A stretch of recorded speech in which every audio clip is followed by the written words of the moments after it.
আমি এখন যার ভিডিও ধারণ করছি উনি হচ্ছেন এই কন্টেন্টের ক্রিয়েটর জাহাঙ্গীর আলম সাহেব, প্রবীণ সাংবাদিক, আমার খুবই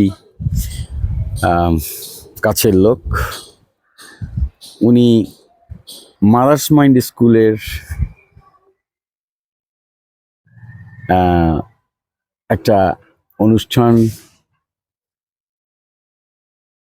2025-এর ওপেনিং ডে উপলক্ষে এখানে এসেছেন। ঘুরে ঘুরে স্কুল দেখছেন, বিভিন্ন ভুল ত্রুটি ধরার চেষ্টা করতেছেন, কোথায় কি হওয়া উচিত না, এটা ধরিয়ে দিচ্ছে আমাদেরকে। আমি তাকে ফলো করে যাচ্ছি।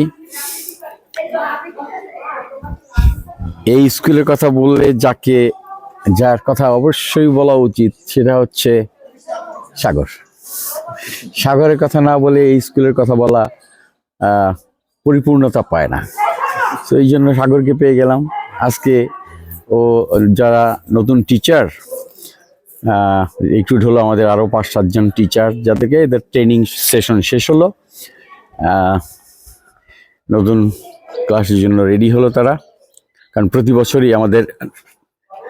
বছরই আমাদের একটা করে ক্লাস বাড়বে।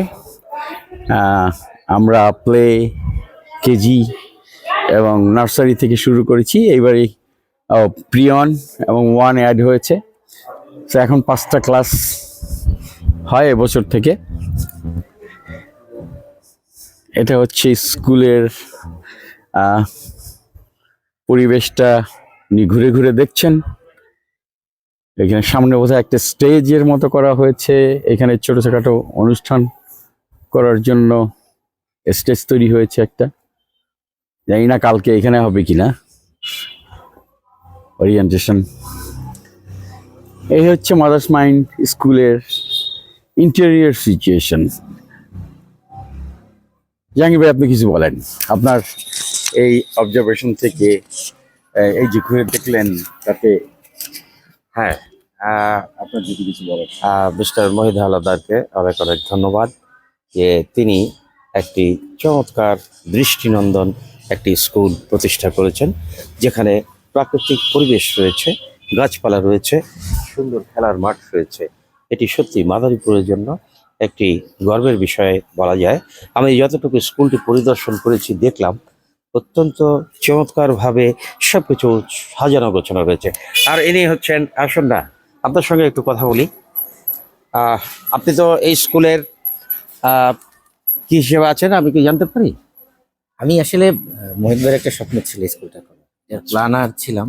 এটা যে মোহিত ভাইয়ের সঙ্গে কথা বলে যেটা বুঝতে পেরেছি যে সে আসলে কিভাবে চাচ্ছে, এটার সাথে ইমপ্লিমেন্টটা এই জায়গাতে হয়েছে যে একটা বাচ্চাদের স্কুল কিভাবে হওয়া উচিত, তার চাওয়ার সাথে কতটা সামঞ্জস্যপূর্ণ রাখা উচিত এবং মাদারীপুরে কোন বিষয়টি নেই সেই জায়গাগুলো চিন্তা করেই এই স্কুলটা করা হয়েছে। যার মূল জায়গাটা ছিল এই যে এক্সট্রা মানে বাইরের যে ভিউ, এক্সটার্নাল যে ভিউ, এই ভিউর স্কুল আপনি দেখবেন যে মাদারীপুরে নেই। একটা শিশু যখন এখান থেকে যায়, স্কুলের প্রতি তার আগ্রহ হয়ে ওঠে যে এই স্কুলটাতে আমি পড়বো। এই যে আগ্রহের যে জায়গা, ফার্স্ট একটা মানুষকে যে অ্যাট্রাকশন করে এটা হচ্ছে ভিউ। এবং এরপর এই যে মাঠটা রাখা হয়েছে, এই স্কুলে আলাদা একটি বিষয় আছে, সেটি হচ্ছে মানুষ দেখলে হয়তো ভাববে যে খেলাধুলা করছে বাইরে, কিন্তু এটা ওপেন এয়ার ক্লাসরুম হয়। এই ওপেন এয়ার ক্লাসরুমটি মোহিত ভাই আবার যখন ইন্ডিয়া ভ্রমণ করতে গিয়ে সে খুব ইমপ্রেস যে ওপেন এয়ার ক্লাসরুমটি সে দেখেছে শান্তিনিকেতন। এবং সে আমাকে প্রশ্ন করেছে যে মানে ওখান থেকে জানতে চেয়েছে যে মানে এই জায়গার থেকে তোমার থিওরিটা কিনা।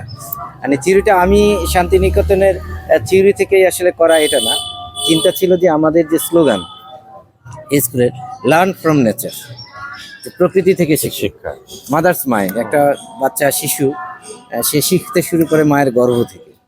তো কিভাবে শেখে শিশুটাই কিন্তু বলতে পারবে, এবং আমরা যদি চিন্তা করি তাহলে বলতে পারবো। স্কুলগুলো এরকম হতে পারে যে নেচার থেকে সে শিখবে, সেই চিন্তা করে হচ্ছে ওপেন এয়ার ক্লাসরুম।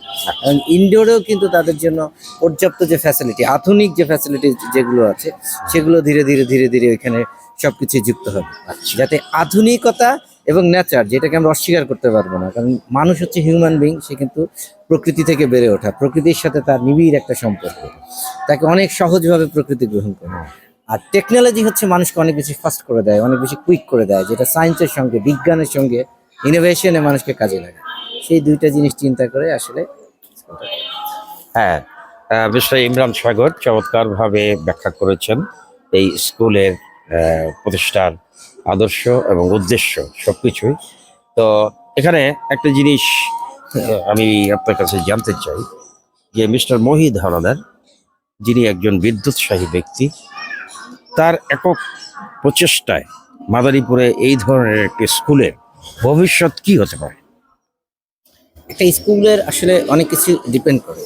স্কুলের আমরা যেটা করেছি এটা হচ্ছে এক্সটার্নাল ভিউ, হ্যাঁ, এক্সটার্নাল অ্যাচিভমেন্ট যদি আমরা বলি। আর একটা হচ্ছে ইন্টারনাল হচ্ছে এডুকেশন সিস্টেম।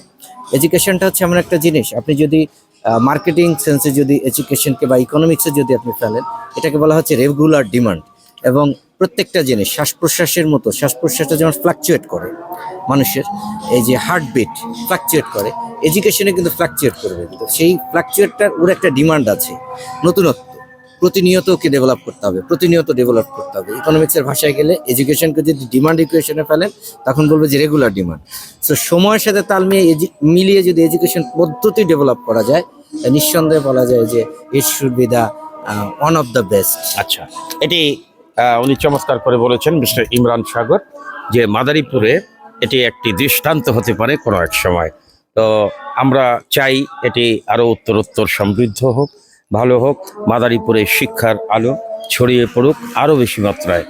তো আপনাকে অনেক অনেক ধন্যবাদ। ধন্যবাদ।